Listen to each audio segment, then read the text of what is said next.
ഭരണഘടനയെ ബന്ദിയാക്കിയോ എന്നാണ് ചോദ്യം.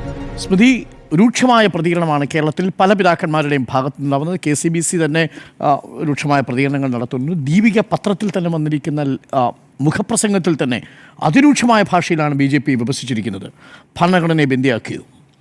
സംഘപരിവാറിൻ്റെ ഏറ്റവും അക്രമാസക്തമായ മുഖമാണ് ബജ്രംഗ് ദൾ. ബജ്രംഗ് ദൾ ഗ്രഹാം സ്റ്റീൻസിനെ ചുട്ടുകൊന്ന സംവിധാനമാണല്ലോ.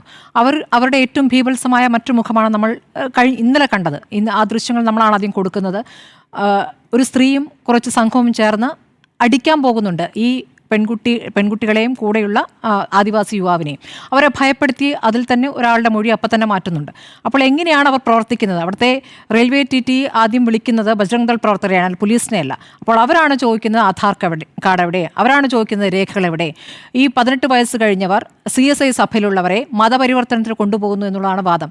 ഇപ്പോൾ നോക്കൂ, അത് ഈ ബജ്രംഗ് ദൾ പ്രവർത്തകരാണ് ശരി എന്ന രൂപത്തിൽ അവിടുത്തെ മുഖ്യമന്ത്രിയുടെ പ്രതികരണം ഇതിനകം വന്നു കഴിഞ്ഞിരിക്കുകയാണ്. അവർ പറയുകയാണ് ഈ കാര്യങ്ങളൊക്കെ ശരിയാണ് ചെയ്തതെന്നും മതപരിവർത്തനം നടത്തുക മാത്രമല്ല അവരെ തട്ടിക്കൊണ്ടുപോകാൻ സ്ത്രീകളുടെ സുരക്ഷയിൽ ആശങ്ക ഉണ്ടാക്കുന്ന ഒരു കാര്യമാണ് എന്നാണ് ഇപ്പോൾ ഛത്തീസ്ഗഡ് മുഖ്യമന്ത്രി പറഞ്ഞിരിക്കുന്നത്. അപ്പോൾ ഇവിടുത്തെ BJP നേതാക്കൾ നാളെ അങ്ങോട്ട് പുറപ്പെടുന്നുണ്ട്, അവിടേക്ക് കാണാൻ പോകുന്നു എന്ന് പറയുന്നു. അതിനിടയ്ക്ക് ഇടപെടലുകൾ ഉണ്ടായി എന്ന് പറയുന്നു. പക്ഷേ ആ ഇടപെടലുകൾക്ക് ശേഷം വന്നിരിക്കുന്ന പ്രതികരണമായിട്ട് വേണം ഇന്ന് രാത്രി വന്നിരിക്കുന്ന ആ പോസ്റ്റിനെ കാണാൻ. അപ്പോൾ അങ്ങനെ ഒരു ഇടപെടലുകൾ അവിടെ ഫലിക്കുന്നില്ല. കാരണം കേരളത്തിലൊന്ന് ഒരു നിലപാട്, പുറത്ത് മറ്റൊരു നിലപാട്. അത് ദീപിക മുഖപ്രസംഗത്തിൽ അത് കൃത്യമായി പറയുന്നുണ്ട്.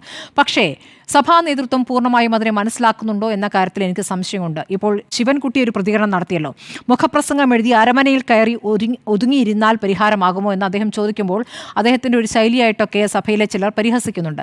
ശൈലി എന്നതിനപ്പുറം അദ്ദേഹം പറഞ്ഞതിൽ ഒരു കാര്യമുണ്ട്. ആ കാര്യം എന്താണെന്ന് വെച്ചാൽ, ഇന്ന് മാർ ആൻഡ്രൂസ് താഴത്തിൻ്റെ പ്രതികരണം വരികയാണ്. അദ്ദേഹം പ്രതികരിച്ചിട്ട് ഈ കാര്യങ്ങളെയൊക്കെ അപലപിക്കുന്നു, അതിൽ വിശദമായ പ്രതികരണം നടത്തുന്നു. അതിനുശേഷം അദ്ദേഹത്തോട് മാധ്യമപ്രവർത്തകർ ചോദിക്കുന്നുണ്ട്, കേരളത്തിൽ മറ്റൊരു നിലപാടും വടക്കേ ഇന്ത്യയിൽ മറ്റൊരു സാഹചര്യമല്ലേ? അപ്പോൾ അദ്ദേഹം പറയുന്നത് കേരളത്തിലും വിവേചനമുണ്ട് എന്നുള്ളതാണ്.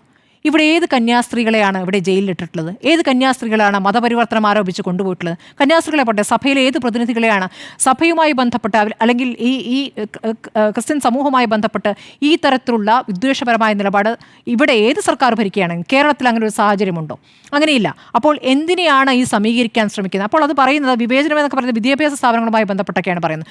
ആ വിഷയം ആണോ ഇന്നിവിടെ ഉന്നയിക്കേണ്ടത്?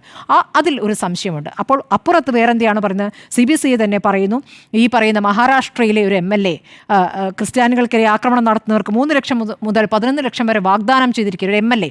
അങ്ങനെയുള്ള പ്രതികരണങ്ങൾ നടക്കുന്ന നാടാണ്. അപ്പോൾ കേന്ദ്ര സർക്കാർ ഒരു വശത്ത് വേറെ രൂപത്തിൽ പ്രതികരിക്കുന്നു, ഇവിടെ വോട്ട് വാങ്ങാൻ വേണ്ടി ഇവിടെ കേക്ക് കൊടുക്കുന്നു, അരമനകളിൽ കയറിയിറങ്ങുന്നു, ക്രിസ്മസിന് പ്രത്യേക ചർച്ച നടത്തുന്നു. പ്രധാനമന്ത്രി തന്നെ ഇവരെ വിളിക്കുകയും ഭക്ഷണം കൊടുക്കുകയും ഒക്കെ ചെയ്തിട്ട് അന്ന് തന്നെ ആശങ്കകൾ അറിയിച്ചു എന്ന് പറയുന്നു. സഭാ നേതൃത്വത്തിന് ഭയപ്പാടോടുകൂടിയുള്ള പ്രതികരണമാണ് ചിലരെങ്കിലും നടത്തുന്നത്. ചിലർ നല്ല ശക്തമായി തന്നെ പ്രതികരിക്കുന്നുണ്ട്. ഇതിൽ ഇസ്ലാമോഫോബിയ പടർത്തിക്കൊണ്ട് ഞങ്ങളും നിങ്ങളും ഒന്നാണ് എന്ന രൂപത്തിൽ പ്രവർത്തിക്കാൻ ചിലർ ശ്രമിച്ചിരുന്നു. അതിന് ചില സഭാ നേതൃത്വങ്ങളൊക്കെ പിന്തുണ നൽകുകയും ചെയ്തിരുന്നു. അവർക്ക് കണ്ണു തുറക്കാനുള്ള സമയമാണ് ഇതെന്നുള്ളത് നമുക്ക് എല്ലാവർക്കും പറയാൻ സമയം കുറവായതുകൊണ്ട് ഞാൻ അതിൽ കൂടുതൽ കടക്കുന്നില്ല. കണ്ണു തുറക്കാനുള്ള സമയമാണ്. ഈ കന്യാസ്ത്രീകൾ ഇന്നലെ രാത്രി കൊണ്ടുപോയതല്ലേ അവരെ? ഇന്ന് രാത്രിയായിരിക്കുന്നു. അവർക്ക് ജാമ്യാപേക്ഷ നൽകാൻ ഇപ്പോൾ ആശങ്കയുണ്ട്. കാരണം ഈ പറയുന്ന പെൺകുട്ടികളെയും അതോടൊപ്പം അവരുടെ മാതാപിതാക്കളുടെയും മൊഴി മാറ്റിയിട്ടുണ്ടോ എന്നുള്ള ആശങ്ക എവിടെയുണ്ട്. ആ മൊഴി മാറ്റിയിട്ടുണ്ടെങ്കിൽ എന്താണ്? FIR പോലും വീണ്ടും എഴുതി ചേർത്തതാണെന്ന് നമ്മൾ കണ്ടാണല്ലോ. മതപരിവർത്തനവും തട്ടിക്കൊണ്ടുപോകലുമാണ്.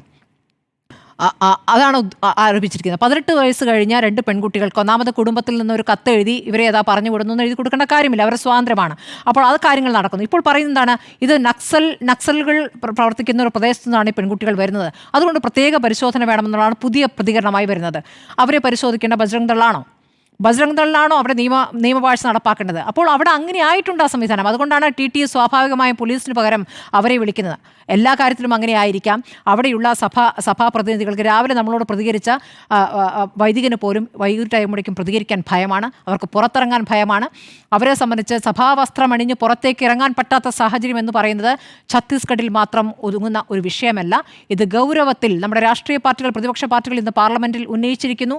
അതിനൊരു തുടർച്ചയുണ്ടാകേണ്ടതുണ്ട്. അവർക്കുള്ള പിന്തുണ പുറത്തുനിന്ന് പറഞ്ഞാൽ പോരാ, അവിടെ പോയി കൊടുക്കേണ്ട ഒരു പിന്തുണയാണ്. അവരെ നിയമപരമായി സഹായിക്കുകയും അവരെ പുറത്തെത്തിക്കാൻ സഹായിക്കുകയും വേണ്ട രൂപത്തിൽ സഹായിക്കേണ്ടതുണ്ടെന്നുള്ളതാണ്.